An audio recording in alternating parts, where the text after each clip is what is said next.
This particular tape involves a momentary loss of material at the very beginning.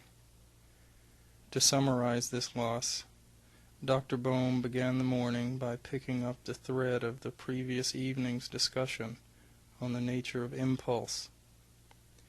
The tape begins in the midst of this topic, focusing on the elements involved in an infant's impulse to touch or not to touch fire.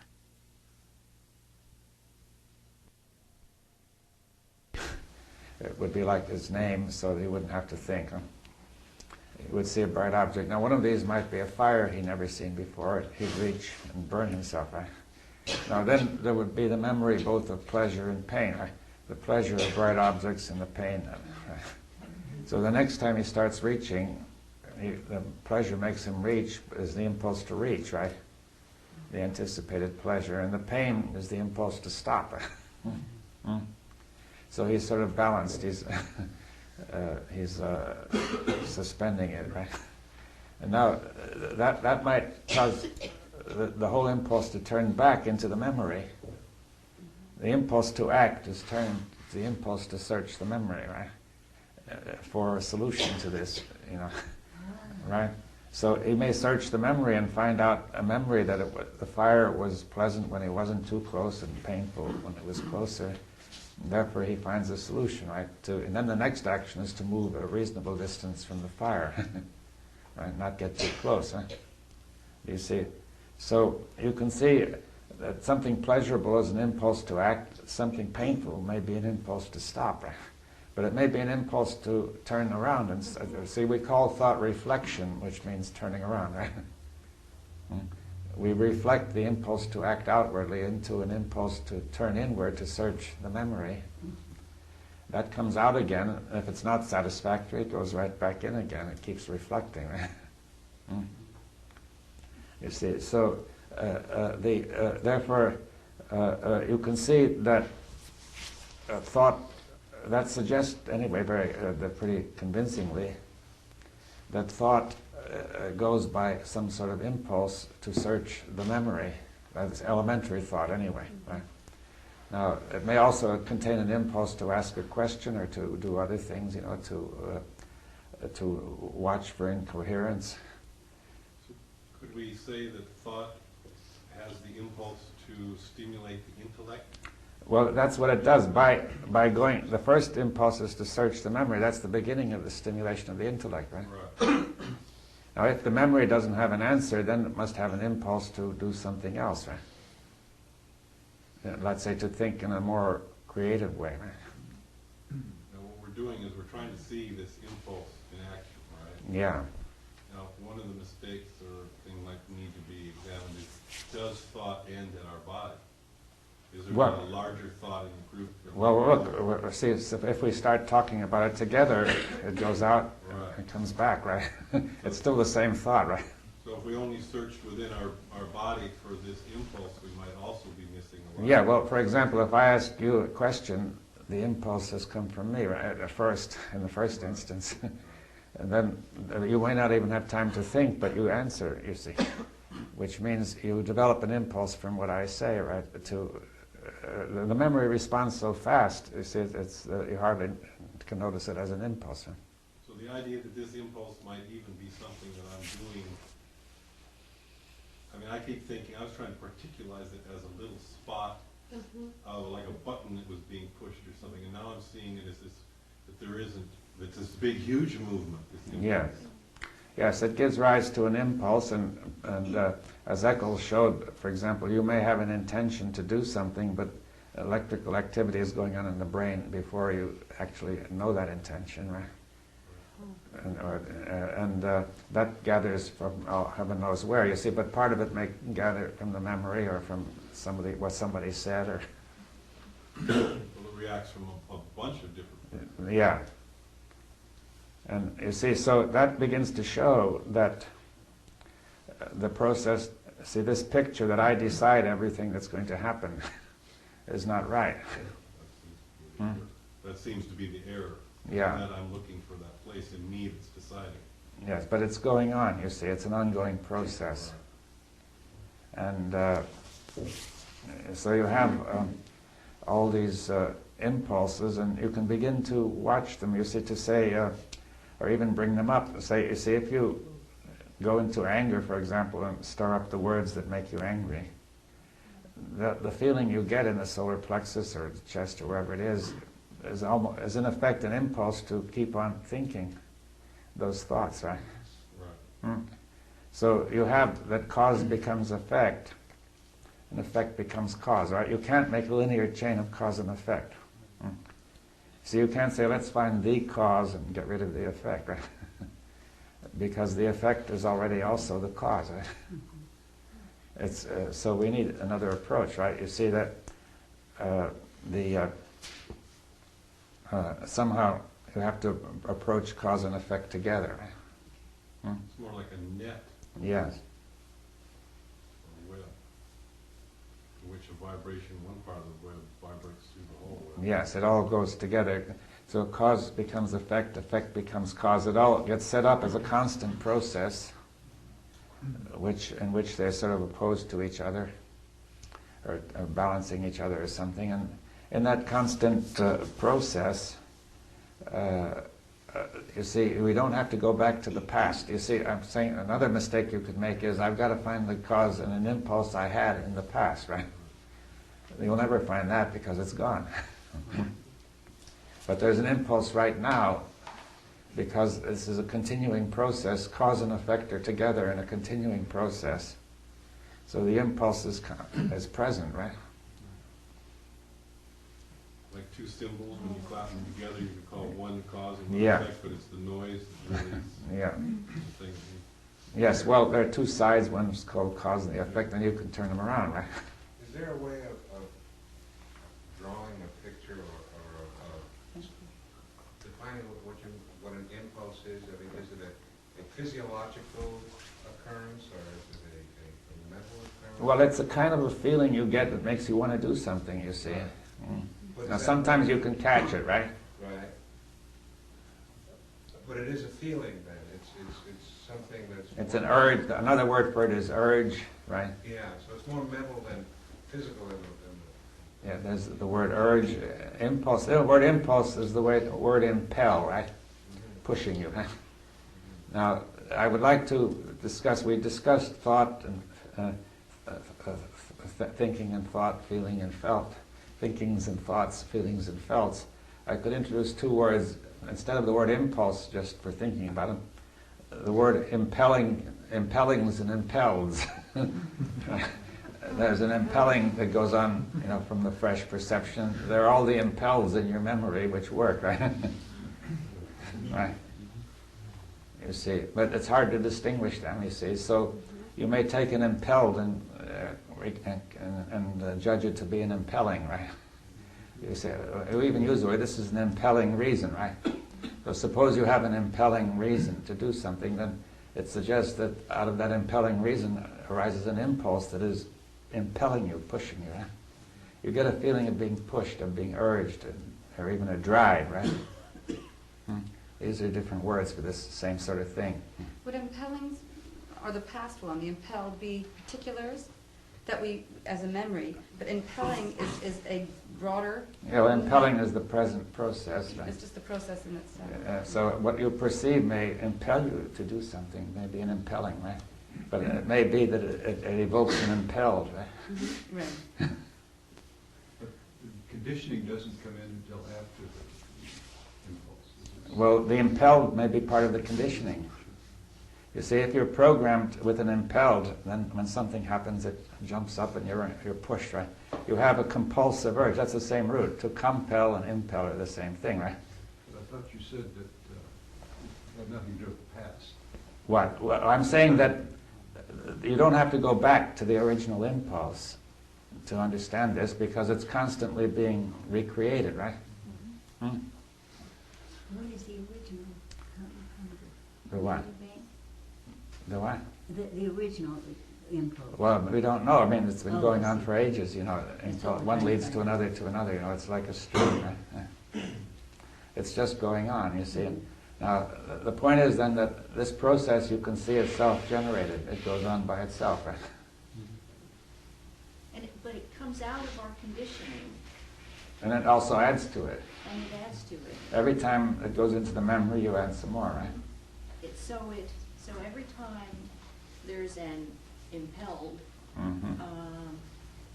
you create more conditioning. You add more to Yes. that layer that we're stuck in. Yeah. In a broader context, couldn't this impulse or being impelled be from I lost the thread of thought.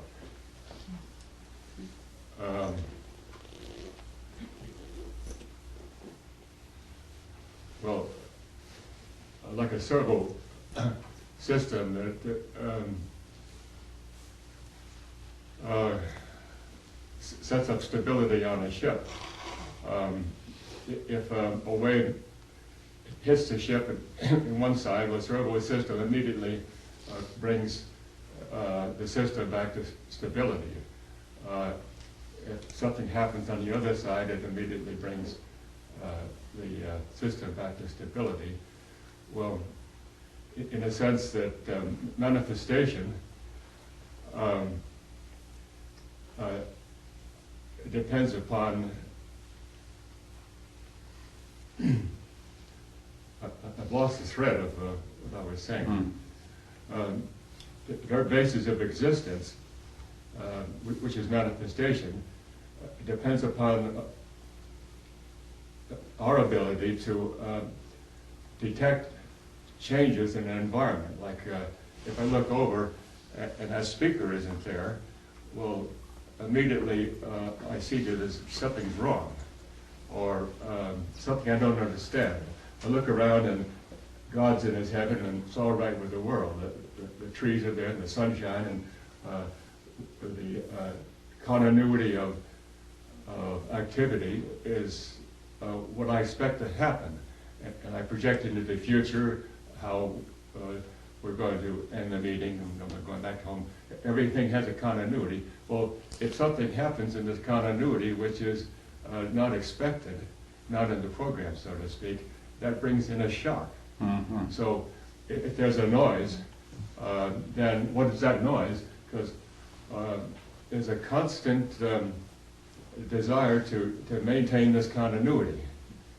So in a sense, we create the world every second by this constant desire to survive.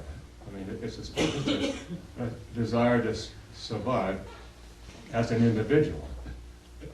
If I don't create this context, this continuity, then I don't survive. So this, in a sense, I've got to, not I, but yes, I, this entity which is me, has to create me by this constant activity, tremendous expenditure of energy to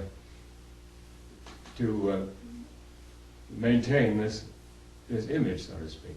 Yeah. So the whole thing is happening a million sensory perceptions a moment, and each one has to be resolved in terms of its survival. Does that make any sense? Well, that's something that we can come to discuss, when we discuss the ego or the self.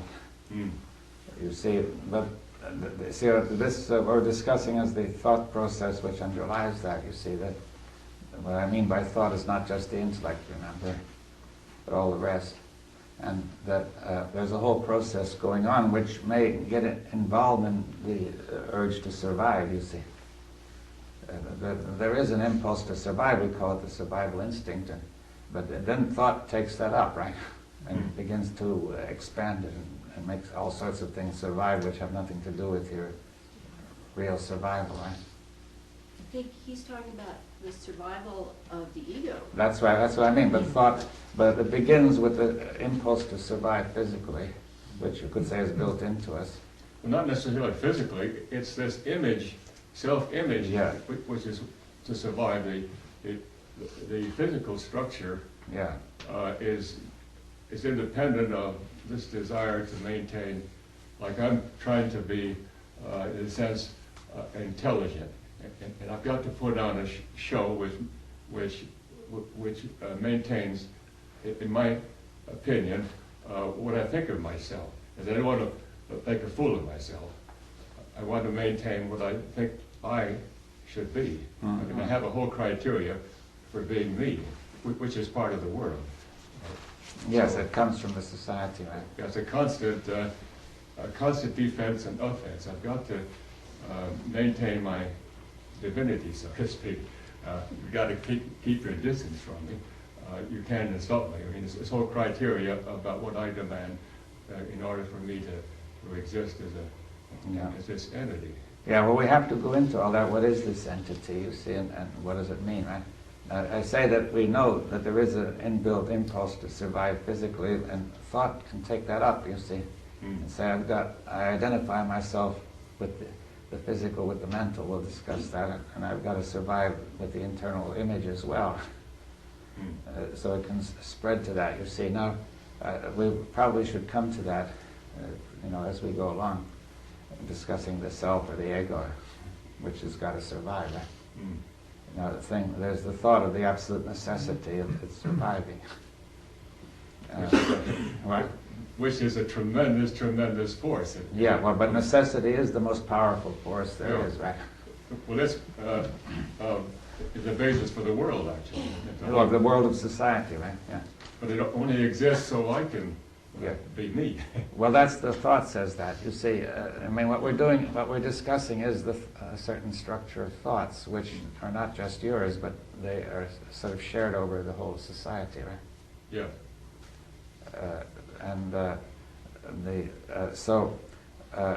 We have all that, but you see, all those thoughts contain impulses or impels, right?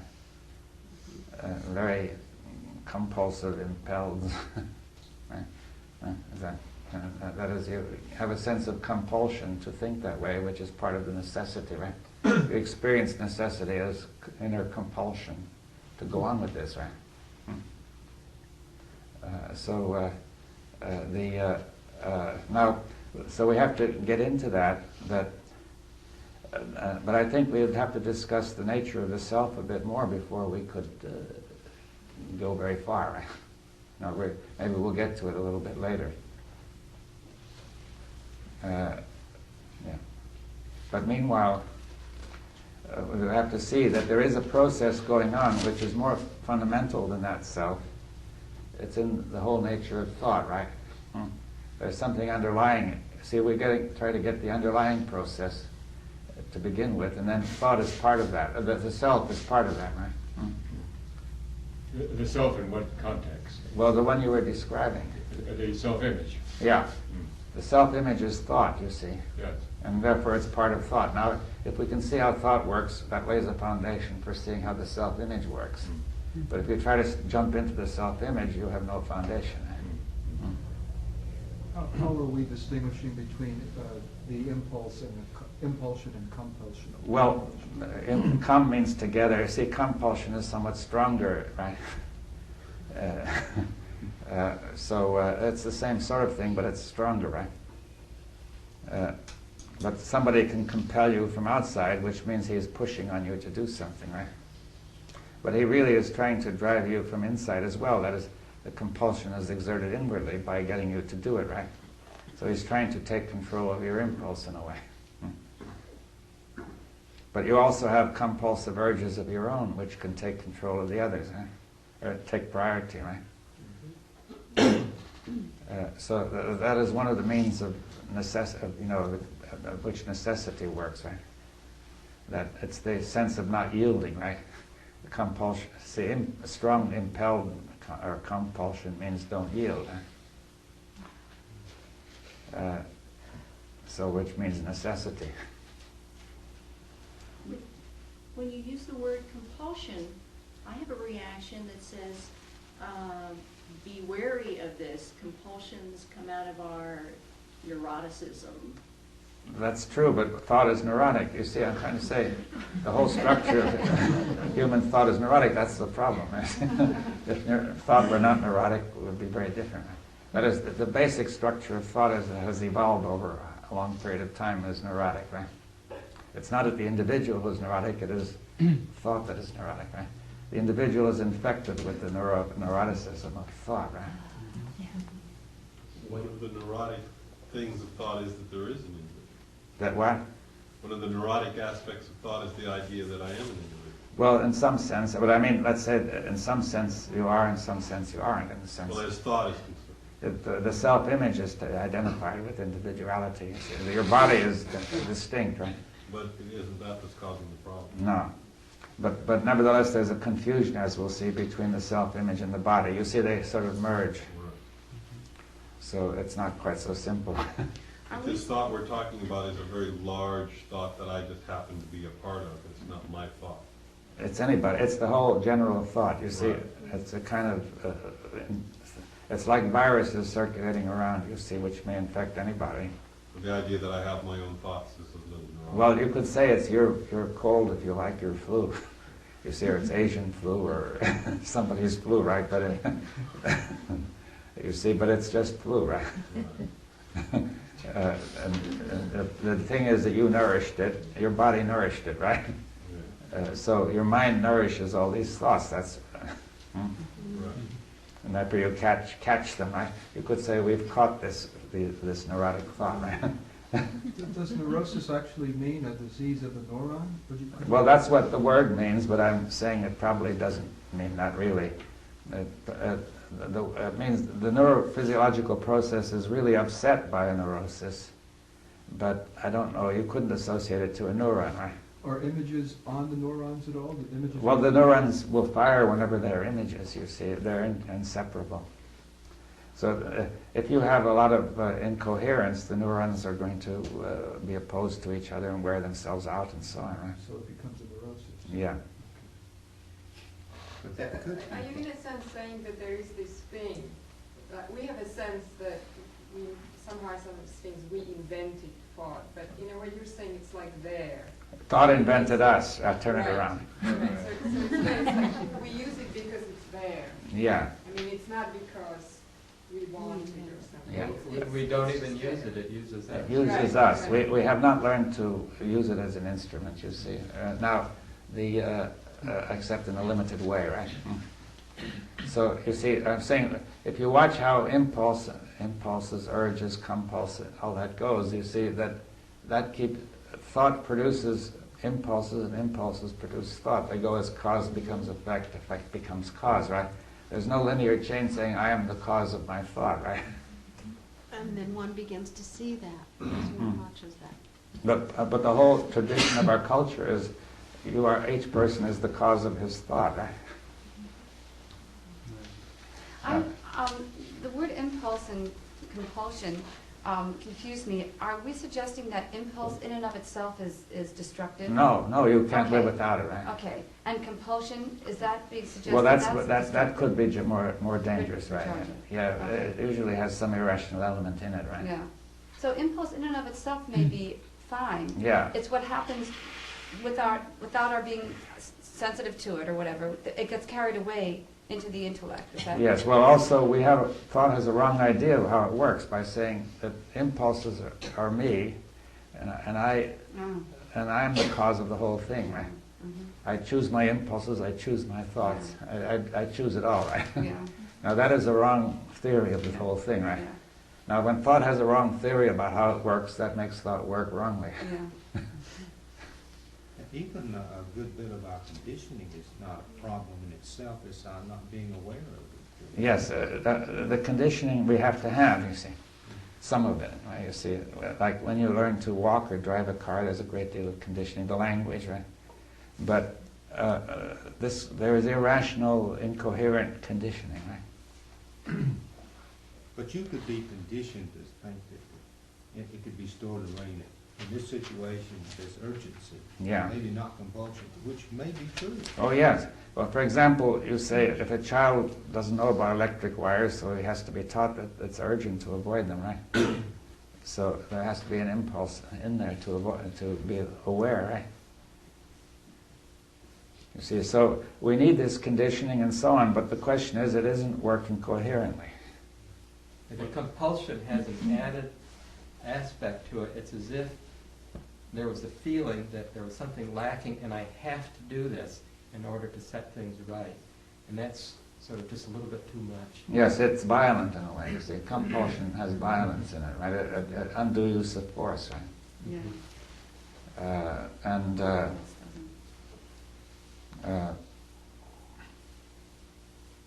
Yes, there are various things that are, undue in thought, and it's the undue use of force in this case. Now, so we have to see, and this impulse, this compulsive impulse, may be very subtle. You may not notice it. You see, it's a lot of little things go on in the mind, little sensations, which are in a way impulses, which we may assume are harmless. You see, harmless little impulses, but they may not be so harmless. They may be the impulses to think thoughts that are deceptive. Right? They're the impulse to make things a little easier. Right? Right, but then the way it works is, you see, if you have an impulse to make things a little easier, then the mind searches for the way of making it a little easier, and it may search in this level of tacit thought, like a bicycle riding, moving this way and that way. When it finds a little move that makes it easier, it says, let's move a little more that way, and so on. It may be that move is a move toward a thought that's comforting, but wrong. You see. So, you see, there may be some very subtle impulses there which lead to self-deception, right? And that can be very dangerous, right? See, self-deception can be, it turns thought into something very dangerous. So that requires sensitivity, right?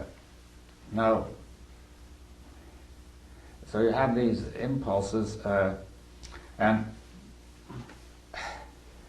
see, there's the move. See, at a certain neurophysiological level, instinctively, there's the move toward whatever is pleasurable and away from what is painful. Now, this is common to the animal level, and at the animal level, it works fairly well. Now, but then thought takes that up, right? Now, the difficulty is thought can produce felts of pleasure and pain, right, from the memory. So a certain thought produces a felt of pain, and then comes a demand or an impulse, get rid of it, right? Move to get rid of it. So a movement takes place in this subtle, tacit level which makes thought work, right? To find the move that decreases the pain. So it moves to a comforting thought, right? So thought creates the problem of pain and then moves to remove the it makes another move to get rid of it, but the two moves don't cancel each other. They add up to self-deception. These are the impulses that really need to be seen, not so much the body ones, but these ones where thought starts getting itself moving in a kind of self-deceptive action.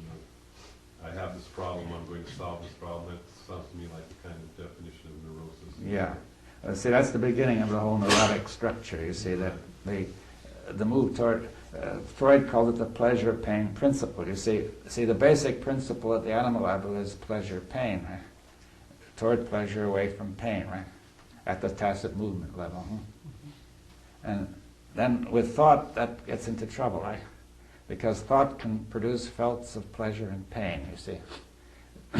If you move and have a toothache and you move to reduce it in some way, that may make sense. Or, if your body is uncomfortable and you move to make it comfortable. But if let's say I've been hurt, I have pain, and I move to get rid of it. I say, well, I'll never be hurt again that way, or I'll never see that person.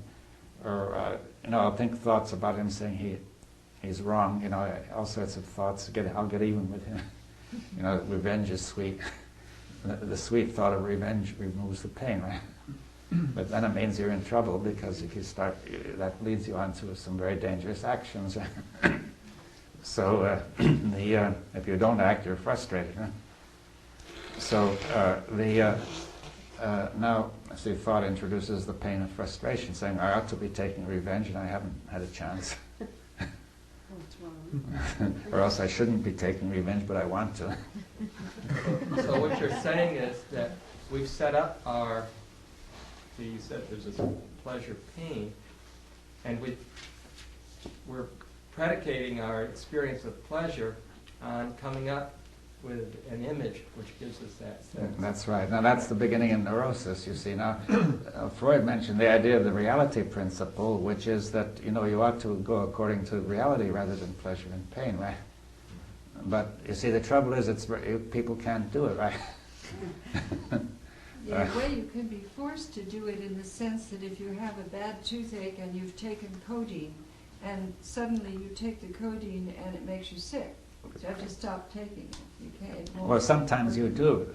That's true. Sometimes you are forced into the reality principle, but on the whole, the movement is the tacit movement that's unconscious is move toward the pleasure, right, and away from the pain, right? To find thoughts that make you feel better, and you see, if people are hurt and they think about revenge, and they don't say, well, what move can you make? You see, revenge would be sweet, but it's dangerous, and you're still hurt, right? So you're still hurting yourself all the time. Now that's the problem, right? There doesn't seem to be much of a reality principle in psychological matters. Yeah, it seems very hard to get into any reality principle. We don't even know what this reality is, right? And we think that the psychological matters are the reality. yeah. So it doesn't seem to help you to talk about a reality principle. Do you think that Maslow's hierarchy of needs has any validity for the human being psychologically? There are needs, but if you cannot be clear on what you're doing, you don't know what you're doing. You see, I say I need revenge. That's what the meaning right now. That's a status need, and Maslow thinks it's intrinsic to human beings. What? To keep pressing for an equilibrium in status. Yeah, I'm not sure it's intrinsic. I think it may be a way of thinking, you see, a way of thought, rather. That I would say I need revenge because I've been hurt. I feel uncomfortable. All right, may need to go someplace else to get what I need. I can't get it here. Well, that may be, but if revenge is what I need, I won't. And I don't know. I've got to get it somewhere, you see. Or else I could go and say, I'll show them, you see. I'll go somewhere else and show them that Or you can kick the dogs. You can kick the dog. None of this makes any sense. You're still hurt. You see, the machine is still there hurting you, right? No, there's a way of alleviating it by some kind of further action. Yes, but then because it's still on the program, it acts again and again. You haven't got rid of the program, so it doesn't get very far. Right. So that at that level, it's all self-deception that's operating? Basically self-deception, because you don't know the source of the trouble. You see, you're treating the symptom and not the cause in this case. So you can come up with a great way that you think is going to alleviate what the problem is on a psychological level. Yeah, see, somebody may... Reinforcing it. Yeah, somebody may say, look, we've been treated very badly. We want to have a war and have revenge. It would be wonderful. We have this war and it creates such destruction. We wish we hadn't had it, right? Well, this thing called need has quite a powerful statement, and I'm not so sure that this need really exists in the first place that we're reacting to when we kick the dog. Yeah, well, that's a notion of necessity. So I wonder if we could introduce two new words. Say needings and neededs. You see that from the past, I'm needing something now, really, such as I'm hungry, or there are all the neededs, you see, which are on my program. I've been hurt in the past, and those neededs are operating, saying I must get some relief. It could be revenge. I could say I'll show them. Maybe they'll apologize. You know, all sorts of ways of relieving it. But the thing is on the program. You see, it's like saying that instead of removing the program, we've got to arrange our whole lives so as to try to relieve what's coming out of that program. You see. Is there a Dr. Bohm dictionary available? Well, the principle is very simple, you see. You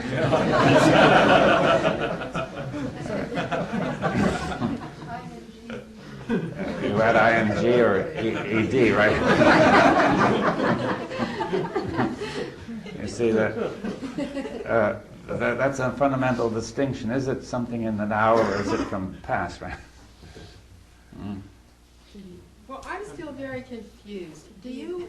What is the ground of the human being? Are there intrinsic needs? You seem to say only the need to eat and sleep. No, it is more than that. I can't figure out which mores you have. Yes, well, I think it'd be hard to define them, but people need order, they need coherence, they need beauty, they need friendship and love, they need various things, you see, but they don't need revenge, you see. Not really, I think it's on the program, you see, that they need it like they need a hole in the head, as they say. That if you're hurt, it's not a genuine need. It's like the computer is telling you you need something, right? When you're hurt, I think it comes out of a need for order. And that it's not that you want revenge, but you need to put back in order. And this is a small order, a psychological order. You have to order it, you have to correct the situation, whether it's revenge or whether it's because I'm hungry or whatever. And I think that we mistake the maybe more of a physiological order with the psychological order. That seems to me a more... But I think there's another order involved, which is the difference between memory and actuality. You see,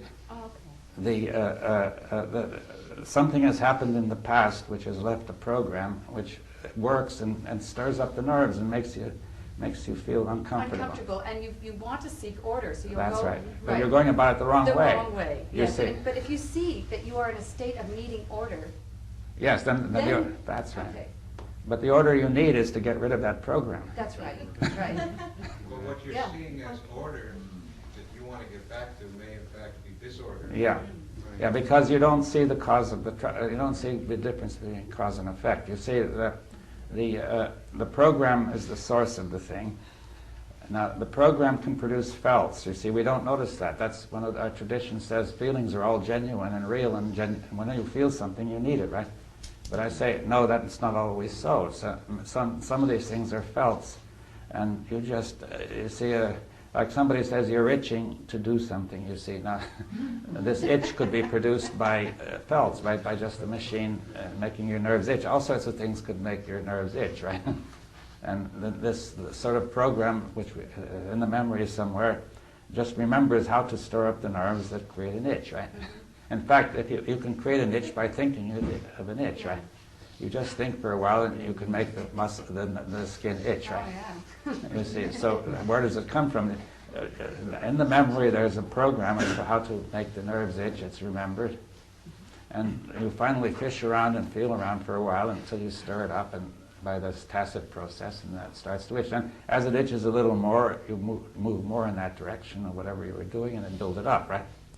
You see, now that has no meaning, really. It's not a need. You would say, my need is to stop this itch and scratch, right? But the more you scratch, the more it's going to itch, right? You see, that's not the immediate, if it were, so you say that the real need is to stop doing this sort of neurotic thing or this crazy thing, right? Dr. Bohm, Yeah. what is your program for getting rid of these unwanted programs? Well, we're coming to that. You see, there's not a program for doing it, but I'm going to suggest things we can do which will help in that direction, right? Actually, it doesn't happen until tomorrow. It's mostly implicit, so it will be tomorrow. Is it of any use to find out how the program was started? What? Is it of any use for us to ask how the program was started? Well, we know how it started. It went into the memory, you see. We did all sorts of things in the past, the whole human race, and it was remembered and passed on from one generation to another. So why is the child so easily imprinted, and then when we're adults, it's so hard to reprint? Well, that's the way it goes. You see that a child is open, very, very impressionable. It's got to be. And then instead of the parents giving it some sensible impressions, it gives it all this neuroticism, right? Instead of the parent, in some sense, fostering that movement of openness, we teach closeness. Yes, we teach all these things I've been talking about, you see. But And we have succeed. to. What?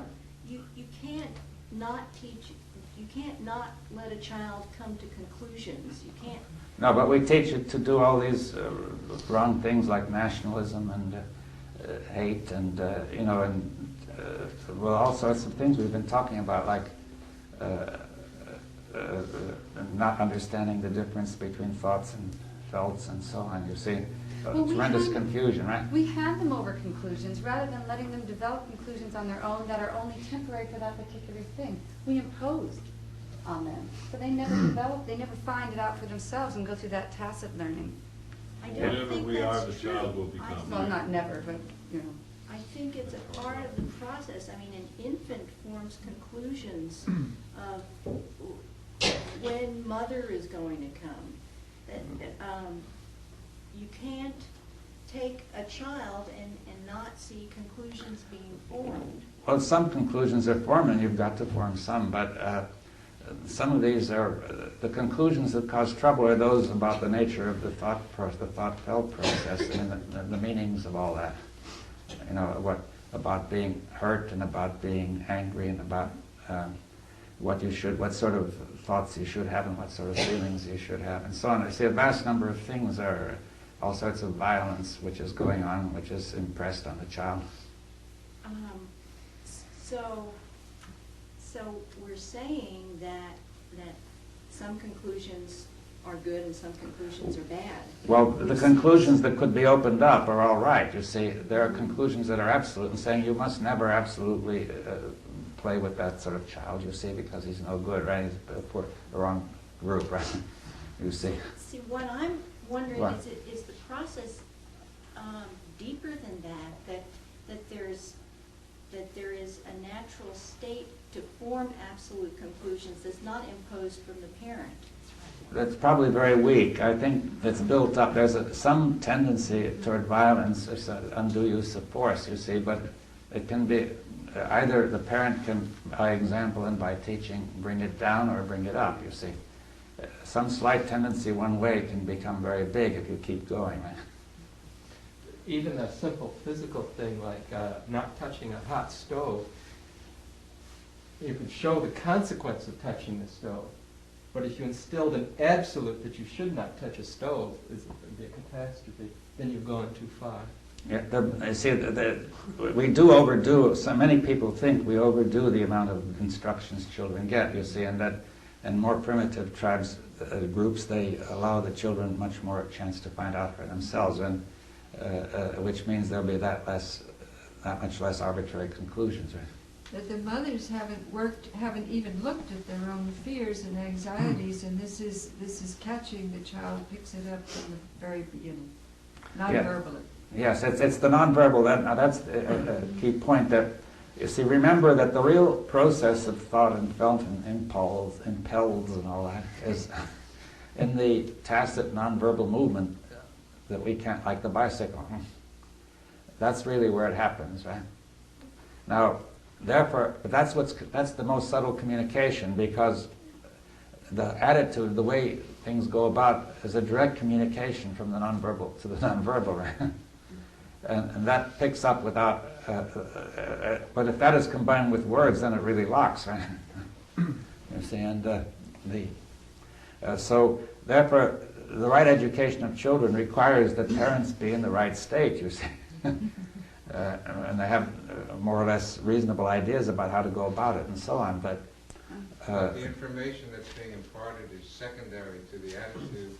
Yes, but if the two work together, right? Yeah. And the information which is right won't work if the attitude is wrong, you see.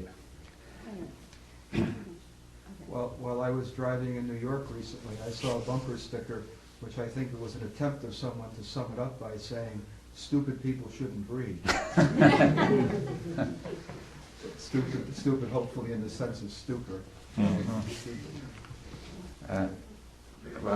But you see, all the impulses and so on, you see, impulses are, we were just saying, are communicated from the surroundings. The child gets impulses from everybody, right? And builds them up, you see. Now, so the thing is that it's all going on in this tacit level, and let's see how we can put it, that this tacit level is constantly moving. We've built it up. It's conditioned to move to something more comfortable, more pleasant, and so on. And it creates discomfort and then moves towards something more comfortable. That's the way. Are you saying that process of moving toward more comfortable thought is something that the parents impose on the child or communicate to the child, or that the mind for whatever reason, just naturally moves? Well, there's a certain amount of natural tendency, but it's being built up by the way the parents are working, right? Because that would seem to me to tie in with this lady's comment that the mind may tend toward forming conclusions, because when you have a conclusion, there's a certain safety within that limited, closed system of the mind. You think you know, and there's knowledge or a feeling of safety in that apparent knowledge. Yes, but it's not all that strong in the beginning. You see, I think it's just a tendency, and it can either be built up or brought down, you see. That if the child is learning tacitly from the parent that we don't do that sort of thing, then it'll gradually bring it down, you see. Whereas if he's learning from the parent that that's the right way, then it builds up and gets stronger. Well, absoluteness and conclusions are one of the things that we do transmit to children just by our strength of our convictions and the way we say things. And Yeah. we build that whole idea into them as See, part of our... see, the tendency to move toward comfort, as I said, is meaningful at the physical level, but with thought it is generally not meaningful, because thought itself makes the discomfort and then moves toward comfort, you see, by introducing self-deception. Now, therefore, the right way would be for thought to stop making you uncomfortable, you see. Now, we get into the habit of entertaining thoughts that make us uncomfortable, right? And holding to them, you see, rather than going into them. And you see, now, it's peculiarly enough, it's just the desire for comfort that makes us hold to uncomfortable thoughts, right? Because we don't want to be so uncomfortable as to look at them, and therefore we get stuck with them, right? Or the fear of losing them. Yes, well, but generally speaking, we don't want to be, if we have a thought that we suspect is going to make us feel bad, the automatic movement makes us move away from that before we look at it, right? So there may be nothing to it at all, but we have already assumed that it's going to be very bad anyway. And therefore we are stuck it there, right? Well, now when you say not look at it, look at what? Well, just be aware, be cognizant of what this thought is and how it's affecting the felts and all that, you see. Okay, so it's not so much in an analysis of thought, No. rather an experiencing of that. I think that would be spontaneous, you see, I think there is a spontaneous proprioception of thought, very, very subtle, but it is being destroyed, right? Yeah. And you would say, okay, there's a thought that might builds up an image that's frightening or uncomfortable, and then you say, no, I mustn't think of that, right? Or you don't even think that, you start moving away, you see. So you can't keep your mind on it, right? If you try to put your mind on it, it moves away, you say it jumps, attention goes to something else, or you forget, constantly forgetting, right? Constantly getting senses of anesthesia and dullness, right? Right? The brain is producing all that to prevent you from getting into that thought, right? Because the brain is trying to protect you from what it regards as something very bad, right? And that could also In some happen on a sense. communal Right. level. That could also happen on a societal level. couldn't it? Yeah. I once heard the phrase, the term psychic numbing used with respect to, say, the nuclear situation. Yes, it gets numb, you know, it gets, or else it gets very excited about something else instead. It darts, it jumps, and it forgets. In some sense, we're deeply immersed in that process right now, probably. In that, if I believe in our words, what we're saying, if I believe in this thinking as something tangible that's going to make things all right, I'm present here trying very hard to understand these words and put them together in a way that then will allow me to relax. And that very movement of trying to take hold of these words in this way is what is the stress. It stands in the way of something opening up. Yeah, you see, it could be said that if we could just listen to the words without stress, then it would work, because these words would then convey a meaning, and it would be sensed if it's right, okay. Now the whole system responds to that meaning without any further attempt on our part to do anything, right? You see, this is the important point. Our whole culture teaches us otherwise, but says we're the ones who will do it all, right? But you see, it happens. You see that if we can listen to the meaning, so the important thing is to listen to the meaning, right? The meaning provides a sort of a show, a picture, or something of, and the whole system is acting according to that, right? And if How you can- find how it's can we get incoherent, you have to, meaning? what? How can we get coherence if we don't find out whether your meaning coincides with what we presume the meaning is in our heads? We've got to get some coherence by seeing if we meet in some congruence. If we don't, your meaning can be one thing, and we can have 103 other meanings floating around, and there's no coherence at all. Yes, well, there's a way out of that. You see that we can suspend, we're going to, in terms of a dialogue that comes collectively, we can suspend all the meanings, you see, and just simply appreciate the meanings, and the whole, out of this whole thing, truth emerges, you see, and unannounced, right? You see, not that we have chosen it, right? You see that, the difficulty is if I already have some meanings which are closed conclusions, then it rejects the meanings that don't agree, and I don't really listen to them. See what I say, I'm going to oppose them and so on. You see, now, if we could have, I'm just saying, if the meaning can come in and all the meanings are together, we'll work out what the coherence is. We may have to drop a lot of our meanings, or we don't have to accept them or reject them, but the important thing is that we'll never come to truth unless the overall meaning is coherent. Now, all the meanings of the past and the present are together, and we first have to apprehend them, you see, and just let them be, right? Now, we'll discuss what truth means later, but see, the first point is that if we allow these meanings, and there is a whole process which, moving tacitly, which we don't control, and this will bring about order. You see, now, we don't trust this. You see, we believe that we have got to control it, right? Now, it's very firmly implanted in us. You see, parents have done it, everybody has done it, right? So, I'm just saying this now for you to consider. Don't accept it or reject it. What you're really saying is that we're looking for the coherence in the wrong place. Yeah. We're looking for the coherence in a chain of words, and it's sort of meaningless. It's hard to understand, but the coherence is not going to be in a sequence of words. The words are merely conveying a meaning, you see, and now perhaps we could say that this tacit process, which we don't trust and hardly know about, does actually do the whole thing, right? But we have a picture in which we say it's being done in another way, right? Is it that we tend to think linearly, and which would involve time?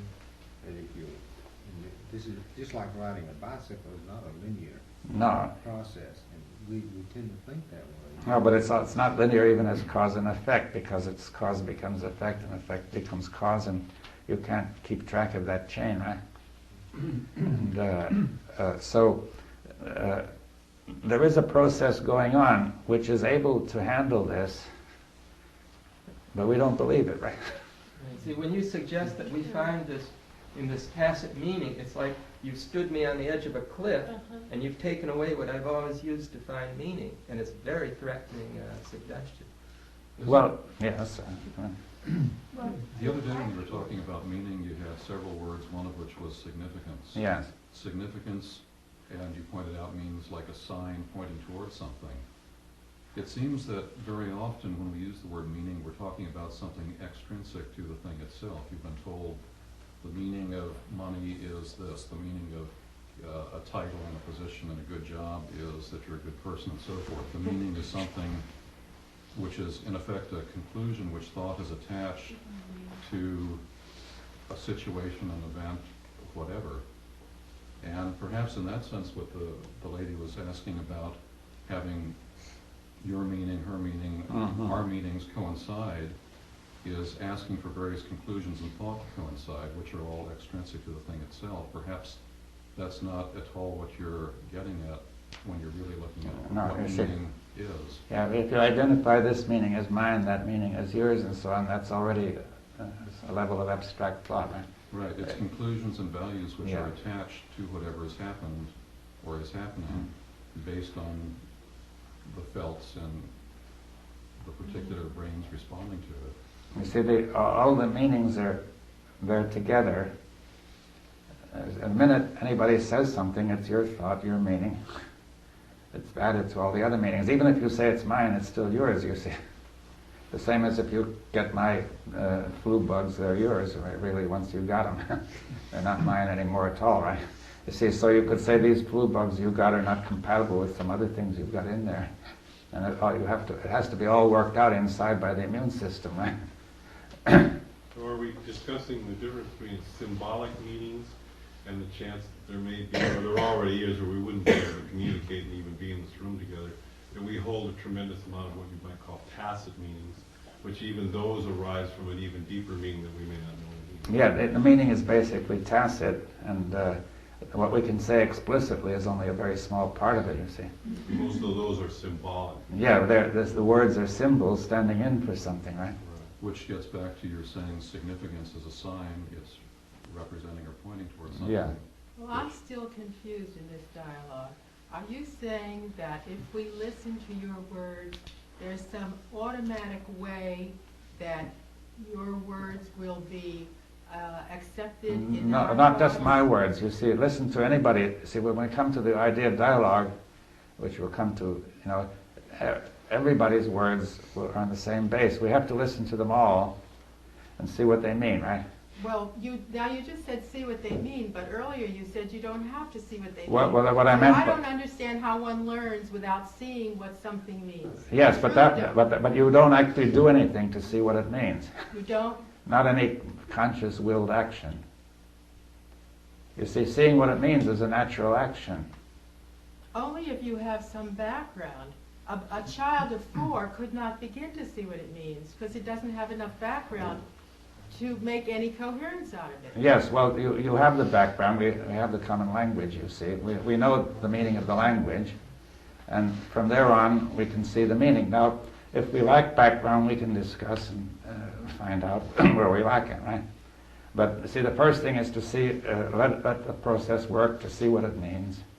And if you find it's puzzling, you can ask a question and so on, you see, to build it, to go further, right? The point I wanted to make is seeing what it means is not an action done by an entity called me, right? But it's the natural process of the whole system. Well, without background, the system's not going to But the system contains background, you see, that's part of the system. But you call it a system, and you don't want to use the word self. But there certainly is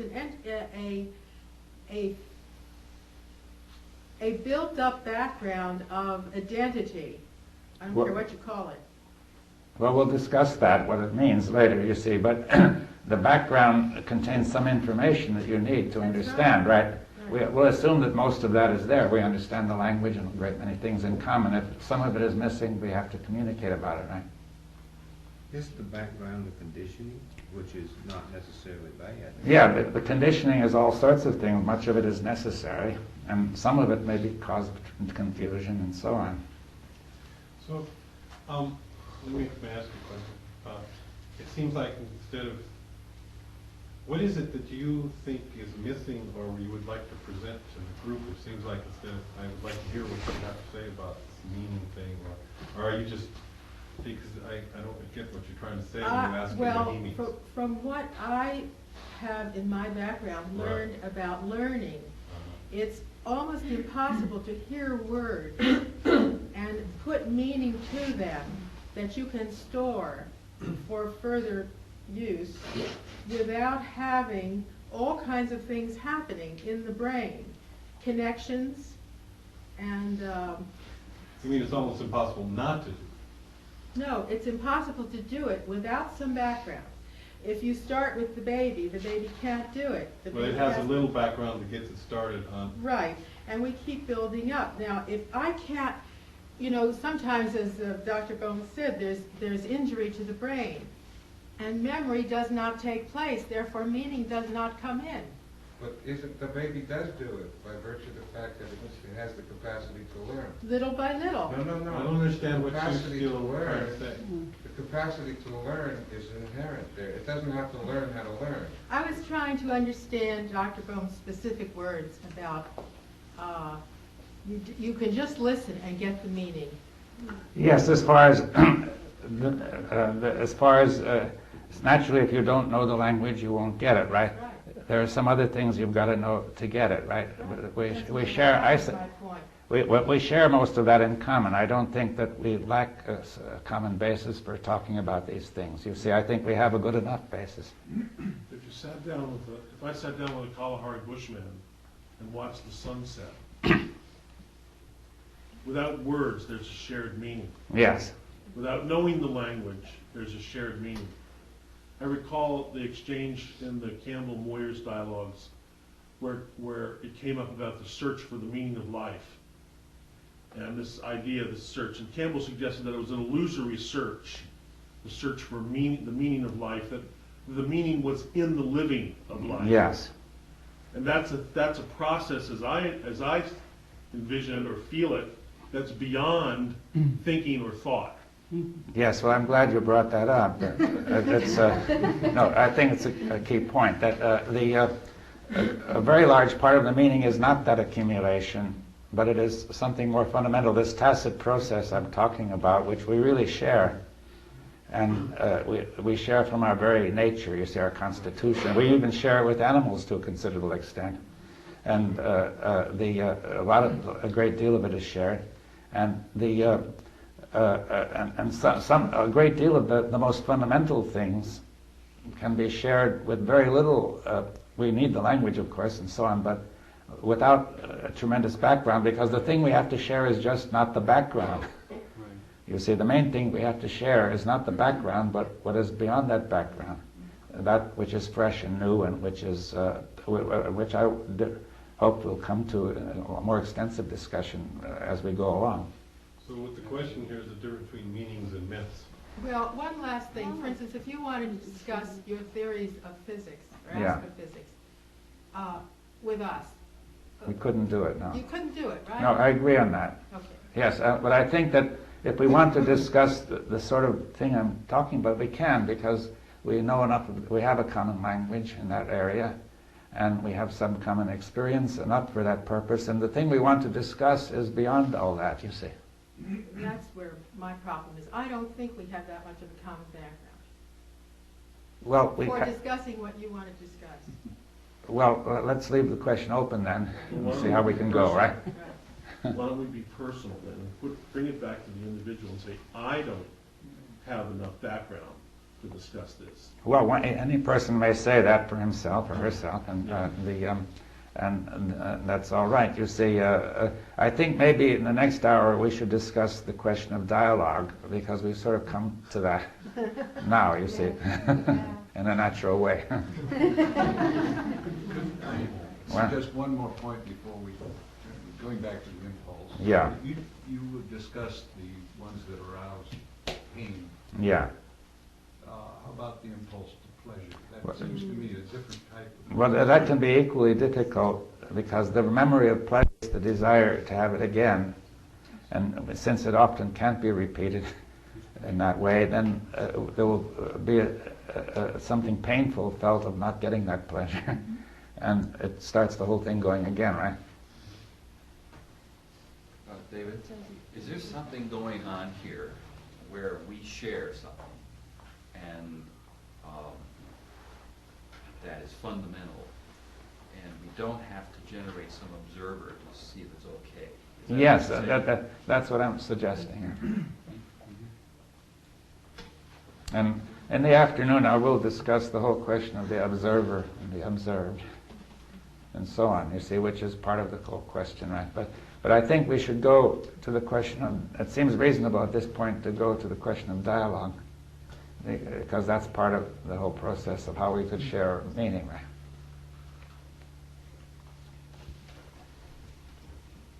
right? Okay, then we'll have our break now in 15 minutes. Let's try to make it really 15 minutes.